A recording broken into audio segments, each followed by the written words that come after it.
Wayne Peltz works as the assistant visiting clubhouse manager at Progressive Field as he makes sure the players have everything they need while at the ballpark. But something that he's able to offer them that's truly unique is a portrait of themselves, made out of Legos, an idea that was inspired by a former Indians player. I became jealous of a baseball player that would do little hand-sized portraits, Jamie Carroll. And I said, I want something that looks that personal, that cool, that, something that said like I worked closer than the average person.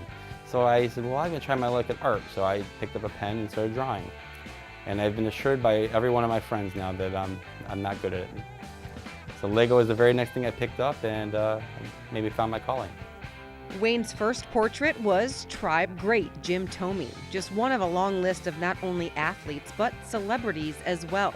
His initial intent was not to sell his work, but that quickly changed when his portraits were discovered. He was the very first one I did, and I've taken a lot of grief from the Indians fans that I made him as a White Sox. But at the time, he was still currently playing, and I love Jim Thome as an Indians fan, so I didn't want to make him as an Indian because that seemed weird to me how they work on the visiting side. When I meet a guy like Mike Tyson or Hulk Hogan, and a guy that's been doing it for 20 years, and you show him something that he's never seen before, you're like, whoa, dude, this is cool. Like, I'm like, that's great, because people have been doing fan art since they became fans of that athlete. So it's like, wow, I like this, and guys have reached out and said, I want one too. Wayne's work can not only be found at the athletes and celebrity homes, but also on display at the Great Lakes Science Center right here in Cleveland, as well as the hallway leading into the visiting clubhouse at Progressive Field, so the players can get an up-close and personal view of the Lego portraits. It's a win-win for me either way. Either like the guy takes it home, and I know that like that piece is sitting in his house somewhere, and it's like, wow, that's awesome to know. One day I'll be watching Cribs or something like that, and he'll be on there, and I'm like, oh, that'd be cool to see.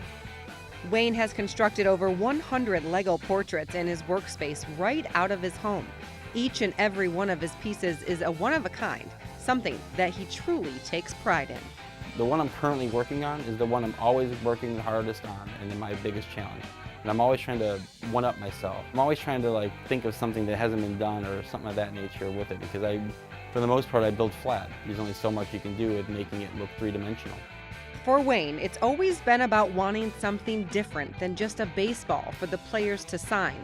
So he's taken an accidental art hobby and turned it into something truly unique and a must-see. I thought it'd be really cool if I did this for 5 years and made 3-4 of them a year, and at the end of me working for baseball, whatever, I had a whole wall of small Indian-sized pictures. But after I made about 5, people started being like, hey, can you do me? Can you make one for me? I go, yeah, of course.